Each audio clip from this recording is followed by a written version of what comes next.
অথই সাগরের বুকে পান্না সবুজ এক দ্বীপ ছিল, নাম তার রত্নদ্বীপ। সে রাজ্যের মাটি ছিল উর্বর, মানুষ ছিল সুখী, আর রাজা জাহান ছিলেন প্রজাবৎসল। তার দুই যমজ পুত্র সাইমন ও সাইম। তাদের চেহারা এতটাই মিল ছিল যে রাজারানীও তাদের আলাদা করে চিনতে হিমশিম খেতেন। এমনকি দুজনের ডান হাতেই ছিল তীরের ফলার মতো দেখতে একটি জন্মদাগ। 10 বছর বয়সী দুই ভাই ছিল একে অপরের প্রাণ, আর তাদের খেলার সাথী ছিল মুনিরা, প্রধানমন্ত্রীর একমাত্র মেয়ে। তিনজন মনে আনন্দে নদীর ধারে ছুটে বেড়াত আর আকাশের মেঘ গুনত। তাদের জগৎ জুড়ে ছিল সুখ আর অফুরন্ত উচ্ছ্বাস। কিন্তু সেই সুখের রাজ্যে একদিন নেমে এলো ঘোর অমাবস্যা। সমুদ্রের গভীরতম তলদেশ থেকে, পাতালপুরীর অন্ধকার গহ্বর থেকে উঠে এলো একদল ভয়ঙ্কর দানব। তাদের কুৎসিত চেহারা, ধারালো নখ আর জ্বলন্ত চোখ দেখে রাজ্যের আকাশ বাতাস কেঁপে উঠল। দানবদের বিশাল বাহিনী মুহূর্তের মধ্যে পুরো রত্নদ্বীপ দখল করে ফেলল। রাজা জাহানের বীর সেনারা প্রাণপণে লড়েও সেই অশুভ শক্তির কাছে হার মানল। পরাজয় যখন সুনিশ্চিত, রাজা আর রানী বিন্দু তার দুই সন্তানের জীবন বাঁচাতে এক কঠিন সিদ্ধান্ত নিলেন। প্রাসাদের গোপন কুঠুরিতে তাদের পোষা এক জাদুকরী বকপাখি থাকত। তার নাম সাদাটে। সে মানুষের মতো কথা বলতে পারত, আর তার ডানা ছিল মেঘের মতো বিশাল। রাজা রানী অশ্রুসিক্ত চোখে দুই পুত্রকে সাদাটের পিঠে বসিয়ে দিয়ে বললেন, সাদাটে, ওদের নিয়ে যা, যত দূরে পারিস পালিয়ে যা, তোদের বেঁচে থাকতেই হবে। তোরা বেঁচে থাকা মানে রাজ্যের মানুষের আশা বেঁচে থাকা। সাদাটে তার বিশাল ডানা ঝাপটে দুই রাজপুত্রকে নিয়ে রাতের অন্ধকারে উড়ে চলল। পেছনে পড়ে রইল তাদের আর্তনাদ, তাদের রাজ্য আর তাদের অসহায় বাবা মা। সাদাটে উড়তে উড়তে এক বিশাল বনের উপর দিয়ে যাচ্ছিল। এমন সময় শুরু হলো ভয়ঙ্কর ঝড়। আকাশ কালো করে বিদ্যুৎ চমকাতে লাগলো, আর বায়ুর উপর দিয়ে যাচ্ছিল। এমন সময় শুরু হলো ভয়ঙ্কর ঝড়। আকাশ কালো করে বিদ্যুৎ চমকাতে লাগলো, আর বাতাসের ঝাপটায় সাদাটের ভারসাম্য নষ্ট হয়ে গেল। কিছু বুঝে ওঠার আগেই এক ঝটকায় রাজপুত্র সাইম বকের পিঠ থেকে ছিটকে পড়ে গেল গভীর জঙ্গলের অন্ধকারে। সাইম! সাইমনের চিৎকার ঝড়ের গর্জনে মিলিয়ে গেল। সাদাটে তাকে বাঁচানোর জন্য নিচে নামার চেষ্টা করল, কিন্তু ঝড়ের তাণ্ডবে তা সম্ভব হল না। সে কাঁদতে কাঁদতে বলল, কিছু করার নেই রাজপুত্র সাইমন, এই ঝড়ে নিচে নামলে আমরা কেউই বাঁচব না, আর এত উপর থেকে পড়ে কেউ বেঁচে থাকে না। আপনার রাজ্যের জন্য আপনাকে বেঁচে থাকতেই হবে। সাইমনের পৃথিবীটা যেন মুহূর্তেই ভেঙে চুরে গেল। ভাইকে হারিয়ে, রাজ্য হারিয়ে সে তখন পাথর। সাদাটে আহত ডানা নিয়ে উঠতে উঠতে একসময় ক্লান্ত হয়ে এক নদীর জলে আছড়ে পড়ল। সেই নদীর ধারেই বাস করতেন কীর্তিমান নামের এক প্রৌঢ়। তিনি ছিলেন রাজ্যের প্রাক্তন সেনাপতি। স্বেচ্ছায় অবসর নিয়ে একাকী জীবনযাপন করছিলেন। তিনি নদী থেকে সাইমন আর আহত সাদাটেকে উদ্ধার করলেন। মারা যাবার আগে সাদাটে বলল, আপনার কাছে আমার সবচেয়ে গুরুত্বপূর্ণ দায়িত্বকে হস্তান্তর করে যাচ্ছি। রাজকুমারকে দেখে রাখবেন। সব শুনে কীর্তিমান সাইমনকে নিজের সন্তানের মতো আশ্রয় দিলেন। শুরু হলো সাইমনের নতুন জীবন। 10 বছর ধরে কীর্তিমানের কঠোর প্রশিক্ষণে সে হয়ে উঠল এক অদ্বিতীয় যোদ্ধা। তলোয়ার চালানো, তীরন্দাজি আর রণকৌশলে তার সমকক্ষ কেউ ছিল না। এখন তার বয়স 20। সে রাজ্যের একজন সাধারণ বেসরকারি চরের কাজ করে। বিভিন্ন ঝুঁকিপূর্ণ কাজের বিনিময়ে অর্থ উপার্জন করে, কিন্তু এখনো গুরুর মতো নাম করতে পারেনি। সে এক নামহীন ছায়া মাত্র। একদিন সাইমনের কাছে একটি কাজ এলো। উত্তরের গহীন অরণ্যে 10 ফুটের এক বিশাল বাঘ নাকি গ্রামবাসীর উপর তাণ্ডব চালাচ্ছে। বহু শিকারী গিয়েও তাকে কাবু করতে পারেনি। সাইমন সেই বাঘকে শায়েস্তা করার দায়িত্ব নিল। গভীর জঙ্গলে প্রবেশ করে সে বাঘের গর্জন শুনতে পেল। এগিয়ে গিয়ে দেখল একটি রাজকীয় ক্যারাভ্যান পড়ে আছে। রক্ষীরা সবাই মৃত, আর মাটিতে বসে থাকা এক অপূর্ব সুন্দরী মেয়ের দিকে এগিয়ে যাচ্ছে সেই বিশাল বাঘ। মেয়েটির চোখে ভয়, আর বাঘটির চোখে ছিল এক অদ্ভুত স্থিরতা। সাইমন এক মুহূর্ত দেরি না করে বাঘের উপর ঝাঁপিয়ে পড়ল। শুরু হলো এক ভয়ঙ্কর যুদ্ধ। সাইমনের দক্ষতার শক্তির কাছে বিশাল বাঘটিকে যেন বিড়ালের মতো লাগছিল। একসময় বাঘটি পরাজয় মেনে মাটিতে শুয়ে পড়ল, কিন্তু সাইমন তার তলোয়ার নামিয়ে বাঘটির চোখে চোখ রেখে বলল, তুই চলে যা, কিন্তু আর কখনো যদি মানুষের উপর আক্রমণ করিস সেদিন আর ক্ষমা করব না। ক্ষমা করব না। বাঘটা যেন তার কথা বুঝতে পারল। সে একবার পেছনে তাকিয়ে জঙ্গলে মিলিয়ে গেল। বিপদমুক্ত হয়ে মেয়েটি উঠে দাঁড়ালো। সে জানালো তার নাম রাজকন্যা অনন্যা। সে কৃতজ্ঞতার সাথে ধন্যবাদ জানালো তার জীবন বাঁচানোর জন্য। সাইমনও প্রথমবারের মতো একজন অপরূপ রাজকন্যা দেখে নির্বাক হয়ে গেল। মুগ্ধ নয়নে সে দেখছিল রাজকন্যার সৌন্দর্য, বুঝতে পেরে অনন্যাও লজ্জা পেয়ে গেল। লাজুক শেষে বলল, আমাকে প্রাসাদে নিয়ে যাবেন না, নাকি এখানেই দুইজন দাঁড়িয়ে থাকব? কথাটাই যেন ঘোর ভাঙল সাইমনের। জি রাজকুমারী, চলুন। ঘোড়ায় চড়ে চলতে থাকে দুইজন। কথায় কথায় দুইজনের মধ্যে এক সুন্দর সম্পর্ক গড়ে উঠল। সাইমন রাজকন্যাকে তার রাজ্যে সুরক্ষিত পৌঁছে দিল। রাজা তার মেয়েকে ফিরে পেয়ে যার পরনায় খুশি হলেন। তিনি সাইমনকে প্রচুর স্বর্ণমুদ্রা দিতে চাইলেন, কিন্তু সাইমন তা নিতে অস্বীকার করে বলল, মহারাজ, আমি অর্থের জন্য রাজকন্যাকে বাঁচাইনি, এটা আমার দায়িত্ব ছিল। আমি কেবল চুক্তির বিনিময়ে অর্থ গ্রহণ করি। তার এমন নীতিবোধ দেখে রাজা মুগ্ধ হলেন এবং বললেন, তোমার মতো বীরের আমার রাজ্যে প্রয়োজন। যে কোনো দরকারে আমাকে জানাবে, আমি তোমার পাশে থাকব। ঠিক তখনই মন্ত্রী এসে খবর দিল, রাজ্যের উত্তর সীমান্তে দানবদের উপদ্রব মারাত্মকভাবে বেড়ে গেছে। তারা গ্রামকে গ্রাম জ্বালিয়ে দিচ্ছে। আমাদের সৈন্যরা তাদের ঠেকাতে পারছে না। তখন রাজা সাইমনের দিকে তাকিয়ে বললেন, এবার আমি তোমাকে অনুরোধ করছি না বীর, অর্থের বিনিময়ে তোমাকে নিযুক্ত করছি। আমার রাজ্যের সীমানা ওই দানবদের থেকে রক্ষা করো। সাইমন সম্মতি জানালো। সে যখন সীমান্তে পৌঁছল, দেখল শয়ে শয়ে দানব সৈন্য এক ধ্বংসলীলা চালাচ্ছে। সাইমন একাই তাদের উপর ঝাঁপিয়ে পড়ল। তার তলোয়ারের আঘাতে দানবরা খড়কোটের মতো উড়ে যেতে লাগল। কিন্তু সব সৈন্যকে হারানোর পর বেরিয়ে এলো তাদের বিশাল দেহী দলপতি, জলজলে চোখ আর সারা শরীরে কাটার মতো। তার শক্তির সামনে সাইমনের সব কৌশল ব্যর্থ হতে লাগল। সে প্রায় হেরে যাচ্ছিল। ঠিক তখনই জঙ্গলের ভেতর থেকে বেরিয়ে এলো সেই বাঘটি। সে এক লাফে দানব দলপতির ঘাড়ে গিয়ে পড়ল। সাইমন নতুন শক্তি ফিরে পেল। দুজন মিলে সেই দানবকে পরাজিত করল। সাইমন সেই বাঘের পিঠে চড়েই রাজধানীতে ফিরে এলো। রাস্তার দুই পাশের মানুষ বিস্ময়ে তাকিয়ে দেখল এই অবিশ্বাস্য দৃশ্য। চারিদিকে তার নাম ছড়িয়ে পড়ল। রাজা তাকে বীর শ্রেষ্ঠ উপাধি দিলেন এবং রাজ্যের মানুষ তাকে বাঘিরা নামে ডাকতে শুরু করল। তখন রাজা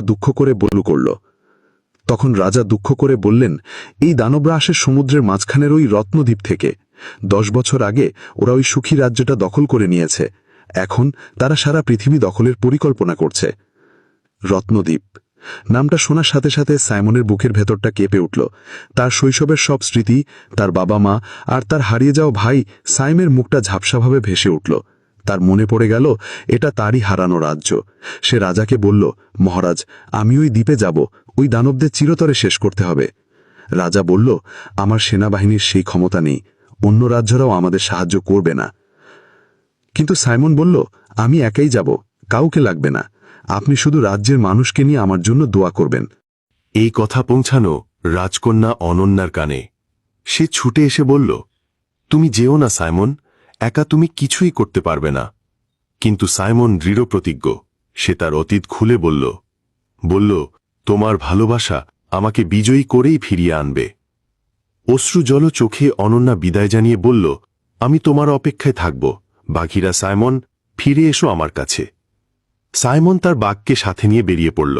রাজ্যের সীমানা ছাড়িয়ে রত্নদ্বীপের পথে তাকে আরেকটি নিষিদ্ধ বন পার হতে হবে। সাইমন মাথায় আর মুখে চাদর পেঁচিয়ে নিল বনের অন্ধকারের সাথে মিশে থাকার জন্য। কিন্তু কোনো লাভ হল না। সেই বনে প্রবেশ করতেই সে এক অদ্ভুত বিপদের সম্মুখীন হল। গাছের উপর থেকে বিশাল সব জাল এসে তাকে আর বাঘটিকে বন্দি করে ফেলল। একদল বিশাল দেহী গরিলা তাদের ঘিরে ধরল। তাদেরকে গরিলারা তাদের রাজার সামনে নিয়ে গেল। সাইমন অবাক হয়ে দেখল, তাদের রাজা কোনো গরিলা নয়, বরং মুখোশ পরা এক মানুষ। রোদে পোড়া তামাটে শরীরটা যেন লোহার তৈরি। মুখোশ পরা রাজা গম্ভীর গলায় জিজ্ঞেস করল, কে তুমি? এই নিষিদ্ধ অরণ্যে প্রবেশের কারণ সামনে নিয়ে গেল। সাইমন অবাক হয়ে দেখল, তাদের রাজা কোনো গরিলা নয়, বরং মুখোশ পরা এক মানুষ। রোদে পোড়া তামাটে শরীরটা যেন লোহার তৈরি। মুখোশ পরা রাজা গম্ভীর গলায় জিজ্ঞেস করল, কে তুমি? এই নিষিদ্ধ অরণ্যে প্রবেশের কারণ কি? সাইমন তার উদ্দেশ্যের কথা খুলে বলল। শুনে রাজা অট্ট হাসি দিয়ে উঠলেন। তারপর বললেন, দানবদের সাথে একা লড়তে যাবে? বেশ, যদি আমাকে তলোয়ার যুদ্ধে হারাতে পারো তবেই তোমাকে যেতে দেব। শুরু হলো দুই বীরের লড়াই। সাইমনের তলোয়ারের কৌশল আর রাজার বুনো শক্তির সংঘর্ষে পুরো জঙ্গল কেঁপে উঠল, কিন্তু কেউই কাউকে হারাতে পারল না। লড়াই করতে করতে দুজনেই ক্লান্ত হয়ে মাটিতে বসে পড়ল। রাজা বলল, আমি এই জঙ্গলের সবচেয়ে শক্তিশালী। গরিলারাও আমার কাছে হার মানে বলেই আমি তাদের রাজা। আজকের লড়াইয়ে হয়তো কেউই জিতি নাই, কিন্তু তোমাকে না হারাতে পারাটাই আমার কাছে হারের সমান। তাই লড়াইয়ের সমাপ্তি ঘোষণা করছি। সন্ধ্যায় ক্যাম্পফায়ারের পাশে বসে মুখোশধারী রাজা বলল, আমার এই বনের সীমানার পরে সমুদ্র, আর সেই সমুদ্রের মাঝেই রত্নদ্বীপ। আমরা এই সীমানা পাহারা দেই, যেন দানবরা সমুদ্র পার হয়ে অন্যান্য রাজ্যে তাণ্ডব না করতে পারে। সেজন্যই এতদিনেও পৃথিবী দানব মুক্ত আছে। কিন্তু ইদানিং দানবরা আমাদের ফাঁকি দিয়ে অন্যান্য রাজ্যে আক্রমণ শুরু করেছে। তবে তুমি কেন নিজের জীবন এভাবে বাজি রাখতে চাও? দানবদের সামনে তোমার একার শক্তি হয়তো যথেষ্ট হবে না। তখন সাইমন এক দীর্ঘশ্বাস ফেলে বলল, দানবরা আমার রাজ্যে আক্রমণ করছে সত্যি, কিন্তু শুধু আমার রাজ্যের বিপদের জন্য নয়। ওই মাটির সাথে আমার অতীত জড়িয়ে আছে। আমি ছিলাম ওই রাজ্যেরই রাজপুত্র।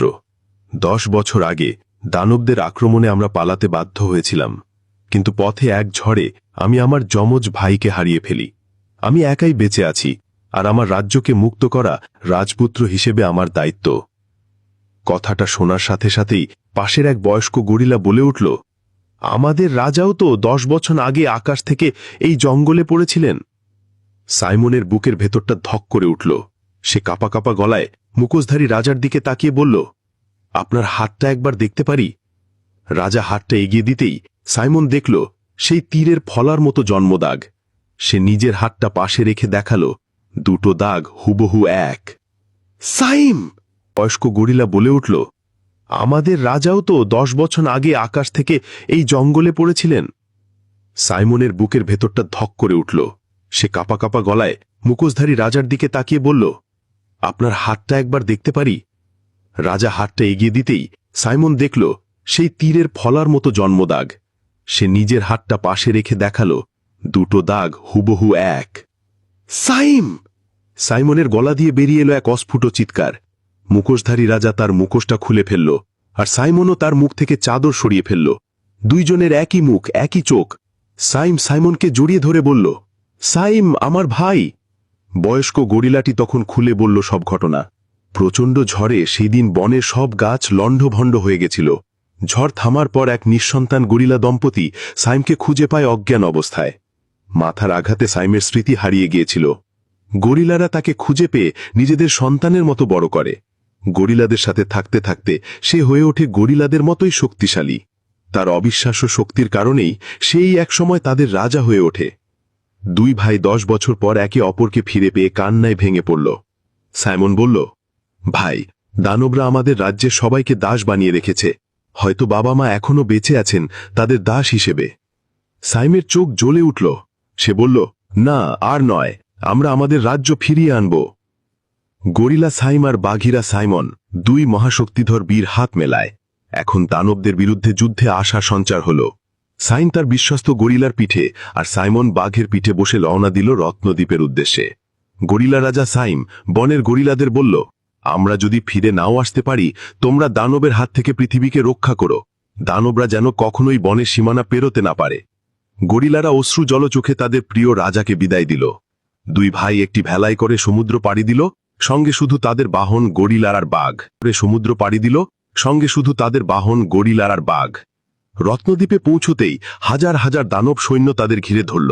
তারা কখনো কল্পনাও করেনি এত দানব এখানে আছে, কিন্তু মনের প্রত্যয়ের কাছে সব সামান্য। তারা ঝাঁপিয়ে পড়ল যুদ্ধে। কিন্তু দানব শেষই হচ্ছিল না। তারা যখন প্রায় হাল ছেড়ে দিচ্ছিল, ঠিক তখনই সমুদ্রের দিক থেকে ভেসে এলো শত শত নৌকার বহর। সাইমের অনুগত পুরো গরিলা বাহিনী তাদের রাজাকে সাহায্য করতে চলে এসেছে। দুই ভাইয়ের বুকে সাহস ফিরে এলো। শুরু হলো মহাযুদ্ধ। একদিকে দানবদের বাহিনী, অন্যদিকে গরিলার দল। সাইমন আর সাইম এই সুযোগে দানবদের দুর্গে প্রবেশ করল। সেখানে আছে দানবদের রাজা, পাহাড়ের মতো বিশাল শরীর, হাতে একটা বিশাল তলোয়ার, শিংযুক্ত মাথা আর মূলার মতো দুইটা দাঁত বের হয়ে আছে। চেহারার হিংসতায় একটা সৈন্যবাহিনীকে হারিয়ে দিতে পারে, কিন্তু আজ হারার দিন নয়। গরিলা রাজা সাইম আর বাঘিরা সাইমন ঝাঁপিয়ে পড়ল। এক দীর্ঘ ও কঠিন লড়াইয়ের পর দুই ভাই মিলে দানবদের রাজাকে পরাজিত করল। তার মৃত্যু সাথে সাথেই পুরো দানব বাহিনী শক্তিহীন হয়ে সমুদ্রে পালাতে শুরু করল। দুই ভাই ছুটে গেল দুর্গের অন্ধকার কারাগারে। সেখানে তারা খুঁজে পেল তাদের বাবা মাকে, বৃদ্ধ, শীর্ণ কিন্তু জীবিত। একটা মেয়ে তাদের সেবা করছে, তাদের ছোটবেলার খেলার সাথী মন্ত্রীকন্যা মুনিরা।